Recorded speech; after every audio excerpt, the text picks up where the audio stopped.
Were we more advanced in our past than we're because there are certain 10 things. times more advanced. 10 times more advanced. Space God was telling us that too. Now, people built the pyramids. See, this is one other thing people try to skew my words around. So he's saying aliens only one. No, aliens didn't build pyramids. If I own a construction company and I say I'm gonna build a city called Atlanta, I'm not going to, as the owner of the construction company, I'm not about to get my fingers dirty. My hands ain't gonna get dirty. I got a master architect, an engineer, and I have a person that's going to run the people out there that's going to do the actual labor, right? I have a foreman. A foreman. You have a master architect. Now, the master architectural floor plan came from these beings, people who look like us. So they gave us the game. They gave us the game. These beings that look like us. Yes. And made in the image, made in my own image. Exactly. These are the people. In the Epic of Atrahasis, those exact words are stated, what you just said, which predate the Bible by thousands of years. Oh, wow.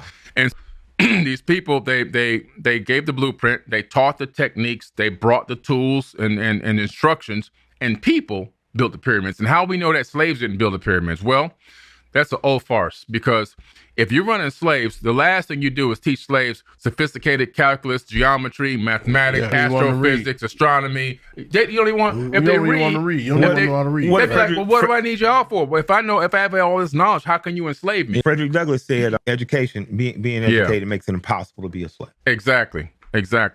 And so that's the fact. And so the pyramids were built by people, and we know that because we got the records for injuries. They had insurance. They had insurance thousands of years ago. They've been running insurance. They've been running. They can tell you if a guy had a fracture, one tablet, they had a fractured a papyrus, a fractured elbow, a broken leg, how they were treated and everything else.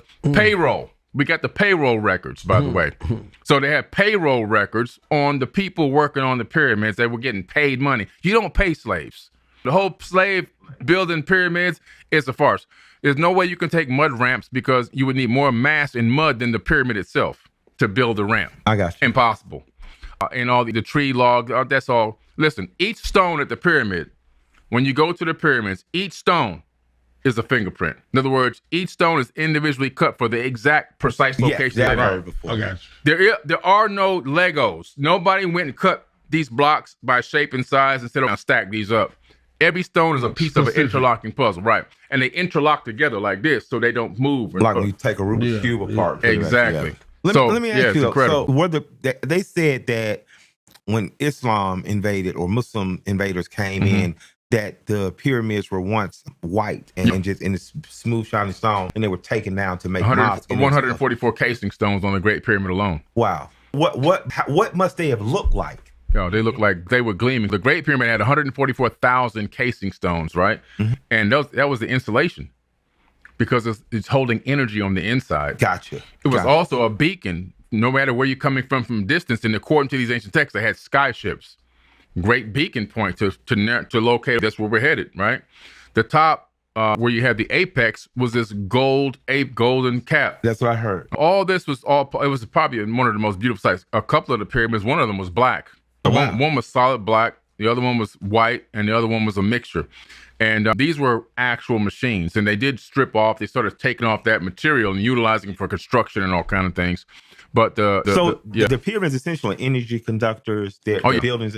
What is the Sphinx, and what significance is the face of a black woman on essentially a tigress? Right. It used to be. It's actually, believe it or not, it's not actually a woman. It's actually a boy. It's a boy. Okay. It gives it the illusion of being feminine, but it's really a boy. I get you. Y'all look the same about 11 too. I got right. you. Okay. And it was never a lion's head. By the way, this is a myth. It was never a lion's head. I never thought it was a lion's head. It's the body, though. A lot of people kept saying it's in mainstream on the History Channel. It was the head of a lion. It was never the head of a lion. If you grew up in Atlanta with black teachers, I ain't gonna let you believe that shit. Now, it was a different size head on there before. The head on there now is a recarved face. The original head was Tahuti. Oh, King Tut. Thoth. No, not King Tut. Thoth, the Emerald Tablet Thoth. The guy who said he built the Great Pyramid. He also built the Sphinx. Oh, wow. His father told him to build the Sphinx and point it towards Leo, and because that was his time to rule. Yeah, so he built the Sphinx. Now, underneath the Sphinx, he says something in the Emerald Tablets. That's why I wrote the book, Compendium of the Emerald Tablets. He says, "Beneath the Sphinx, I hide my ship, and far in the future, an enemy will come from the deep, and the one who can release my ship will defeat them with ease." What is from the deep? Is that theoretical? He talking about a space battle. Oh, wow. And he's talking about the fact that he got this ship underneath the Sphinx. Now, to add credence to this, I was doing a post-conference lecture in 2018 in California at the Conscious Life Expo. And at this post-conference lecture, I was talking about this documentary coming on Discovery Channel. And they were going to air live what they discovered a mile underneath the Sphinx's paw. And then as soon as it went to air, it said this show was canceled. And when I brought it up, the guy who was the producer for that episode was in my front row in my audience, gave me his card and all his credentials. And he said they gave me a gag order. But he said, all I can tell you was there was a massive technological object down there and they forbid us to talk about it and to release it to the public. So we had to shut the show down. Why Discovery's withheld? And why are we giving information so slowly? Is it to keep us uneducated or ignorant? Or? Well, if we knew the truth about the ancient past, a couple things would happen. Okay. Well, yeah, of course, fear. They keep the fear in you. But what would happen? But the biggest thing is we won't go back through the cycle you were talking about. Because why is it that we all could walk past an electric outlet right now, but we won't stick our finger in it? Because we know we're going to get shocked. But how do we know we're going to get shocked? Because when we were kids, we went to go do it. Somebody said no. Absolutely. Yeah, absolutely. Right? And we knew it was danger. Right? How did I know you done that? No one stopped them. No. I stuck a bottle pin. I stuck a bottle pin. Lord. That's what I'm saying. Fuck me I know. And you'll never do it again, right? Goddamn right. So he learned from his past. He was able to take an inference from his past and understand this is not to be done. And so now he'll walk past a million outlets and never stick his finger in it. Why? Because we learned from our past. But if they can erase our past, if they can alter the past, if they can skew it and twist it and bend it, they give us an altered perception of reality about what the past really was, and we can never fully learn from our past mistakes, and we keep going through the cycle, which is what they need. They need us to keep forgetting. A man is only living to about 70 to 80 years old. By the time we get smart enough to figure out what the hell's going on, we die. And the next generation comes in just as dumb and ignorant as we came in before. I will have two questions, but I'm gonna wait. I'm gonna let you keep going. You've been so. Oh, well, You raised your hand. I thought I was gonna say some shit. Let me ask you something I hadn't heard before, but I thought I hadn't heard the word fractional holographic universe. Yeah. And that's essentially the theory of like the Matrix. None of this is real. None of this. This is just like an agreed It's all upon an reality, illusion. right? It's all an illusion So based we on our fake right now? consciousness. It's not that we're fake. Our energy is real. Yeah. Our energy and consciousness is real, but the realm itself is artificial. This so is a simulation. It's all a simulation. Now, what it means is it doesn't take away anything from anybody's religious beliefs, because all religious beliefs and all indigenous tribes around the world agree with one thing: we're living inside of a creation. Yeah. What fractal holographic universe and the understanding of the matrix and the observer effect does, it explains the method used to create this reality. We're living in a creation. Well, how was it made? What is it made of? We're living in a matrix made of light. When scientists and quantum physicists zoomed into reality as far as down as they can go, what they discovered was pixelation. The same pixelation you get on your computer screen on your TV if the image starts getting broken up, low bandwidth or whatever, right? And they were like, holy crap, what is this doing here? Then they saw the largest image in the smallest piece. They recognized that the universe was fractalized, that we're living in, you can only see that same resemblance in a hologram. And so a fractal is a pattern that repeats itself as smaller and smaller patterns. And so they said, let's analyze the nature of matter itself.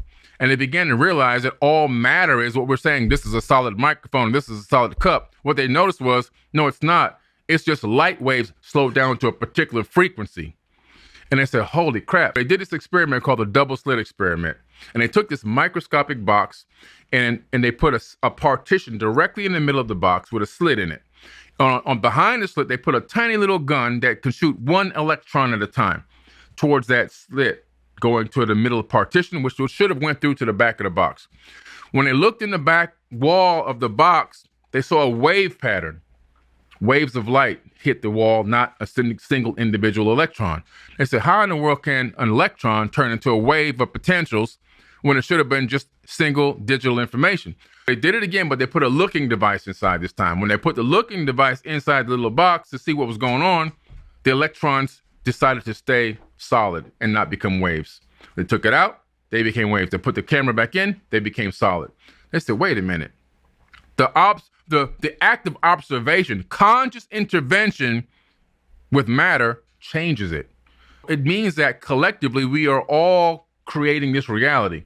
How does the brain work? Let's look at the fractal. On the macro, the universe is a mind. On the micro, the universe is our mind inside of our heads. Now let's look at ourselves and we'll understand what the universe is doing. And our brain is encased in darkness, right, in this skull, but it has friends: hearing, sight, taste, feel, touch, and all this, right? Smell, hearing, it's all the sensory perception. It says to his friends, go out there and collect me some data. The friends go out, they smell, they taste, they touch, they hear, they see.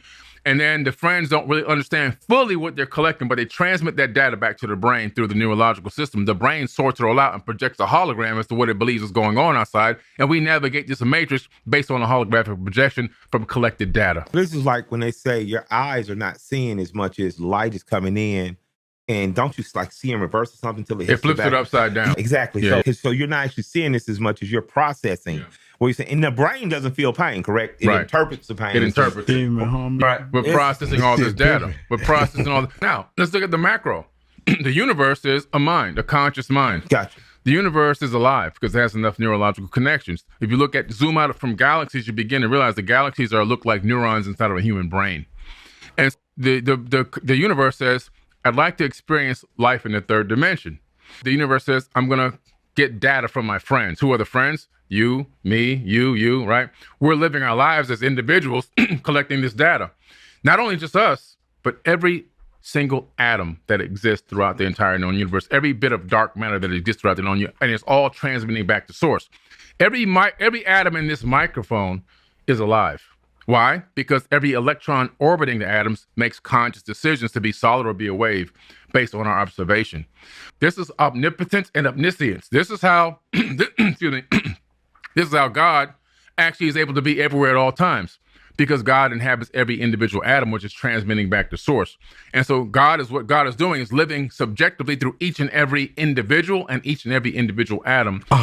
Universally. God is in us, not just around us. God is exactly. You're amazing.